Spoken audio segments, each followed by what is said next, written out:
मैं भारत के प्रधानमंत्री नरेंद्र मोदी से अपील करता हूं कि भारत की सबसे बड़ी कंपनी सेबी को भी एक कानून के दायरे में लाने का कृपया किया जाए, क्योंकि सेबी एक ऐसी संस्था है जो लाइसेंस तो दे देती है मगर उसकी जांच पड़ताल नहीं करती है। क्या कंपनी इसका जिम्मेदार है? इसके साथ सेबी नहीं जिम्मेवार है? क्या सेबी का कर्तव्य नहीं है कि किसी को लाइसेंस देने के बाद भी उसको बार बार समय समय पर उसका इंक्वायरी किया जाए? इसका परिणाम सेबी को भी होना चाहिए। इसलिए मैं प्रधानमंत्री नरेंद्र मोदी से विनम्र आग्रह करता हूं कि आप सेबी के ऊपर कोई ऐसा ठोस कानून बनाइए जिससे कंपनी के साथ साथ सेबी भी गुनहगार है, ताकि कोई भी कंपनी को लाइसेंस देने के लिए जितना जिम्मेवार कंपनी है उससे कहीं अधिक जिम्मेदारी सेबी को बनती है, ताकि आम आदमी इस झूठी कंपनी के अंदर फ्रॉड का शिकार होता है, सिर्फ पब्लिक होता है। सेबी इसका नज़ारा बना के देखती रहती है, क्योंकि लाइसेंस देने के बाद सेबी उस कंपनी को कभी भी टोल नहीं करती है। वो जितना चाहे मार्केट से, पब्लिक से पैसा लूट कर अपनी तिजोरी तो भर लेते हैं, लेकिन बाद में सेबी अपना कमीशन लेकर उस प्रक्रिया पर तारीख के रूप में तारीख डालती रहती है। क्या प्रधानमंत्री नरेंद्र मोदी से मैं आग्रह करता हूं, क्या सेबी की जिम्मेवारी नहीं है कि कोई फ्रॉड कंपनी करती है तो सबसे पहले पब्लिक का पेमेंट दिया जाए, वो भी ब्याज के साथ, और वो भी सेबी अपने पल्ले से दे, ताकि उसका रिकॉर्ड हो कि कंपनी कितने लोगों से फ्रॉड किया है। उसके बाद ब्याज के साथ सेबी उस कंपनी के सारे जमीन जायदाद को सीज करे और कंपनी से पेमेंट वसूले। इस पेमेंट वसूली में पब्लिक बेचारा मारा जाता है। सेबी सारे कंपनी के एसेट को लेकर बैठ जाती है। उसके बाद तारीख पर तारीख पड़ती रहती है, पब्लिक परेशान होता है, सेबी मजे लेती है, कंपनी मजे लेती है।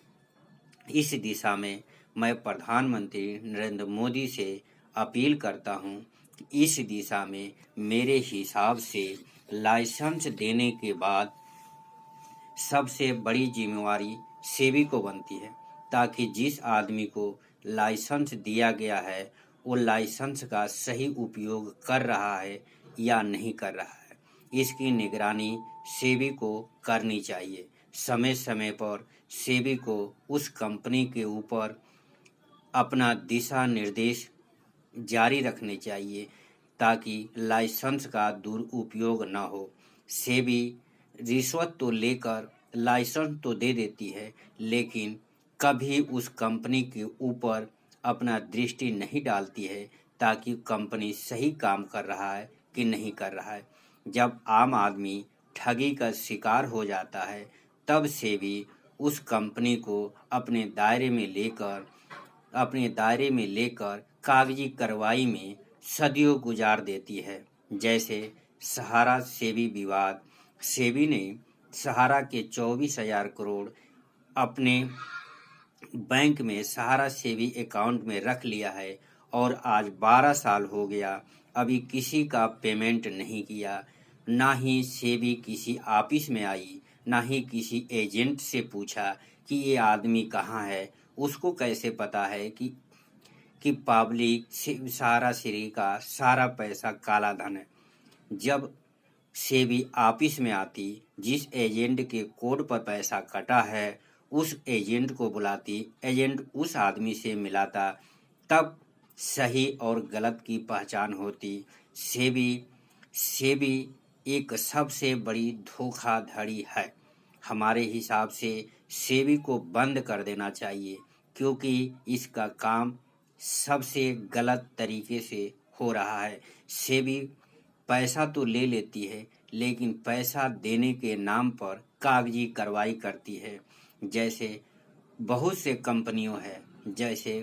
से कंपनियों का पैसा सेबी के पास आज तक जमा है, लेकिन अभी तक उस पैसे को सेबी ने नहीं लौटाया।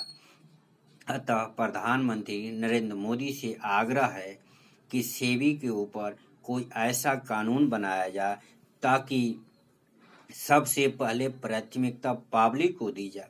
अगर सेबी ने किसी को लाइसेंस जारी किया है तो उसका जिम्मेवारी उस व्यक्ति का बनता है जिसने लाइसेंस जारी किया है, जिसने उस पर सिग्नेचर किया है। उस कंपनी के साथ साथ वो मैनेजर भी उतना ही दोषी है जितना कंपनी। जैसे कि कंपनी लाइसेंस देने का मतलब क्या होता है? क्या अधिकारी उस लाइसेंस को देने के बाद उसको 6 महीना, साल भर, 2 साल, 3 साल पर क्या जांच नहीं कर सकती है कि कंपनी सही काम कर रही है कि गलत काम कर रही है? पब्लिक से पैसा उठाती है तो उसका पैसा देती है कि नहीं देती है?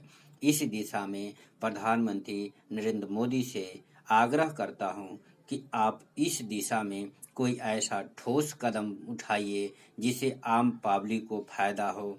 अतः प्रधानमंत्री से मैं बार बार निवेदन करता हूं कि आप सहारा सेबी विवाद में कुछ दखल दे ताकि आम जो पब्लिक परेशान है उसकी परेशानी दूर हो। कहीं ऐसा न हो कि देश में इस परेशानी की वजह से कोई नौजवान, कोई आम आदमी रास्ता से भटक कर कोई तीसरा कानून खड़ा कर दे जिसमें आम आदमी को तुरंत फायदा हो।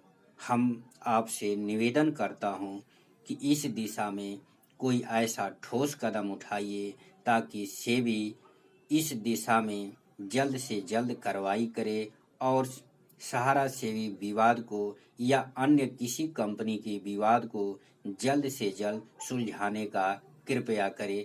धन्यवाद।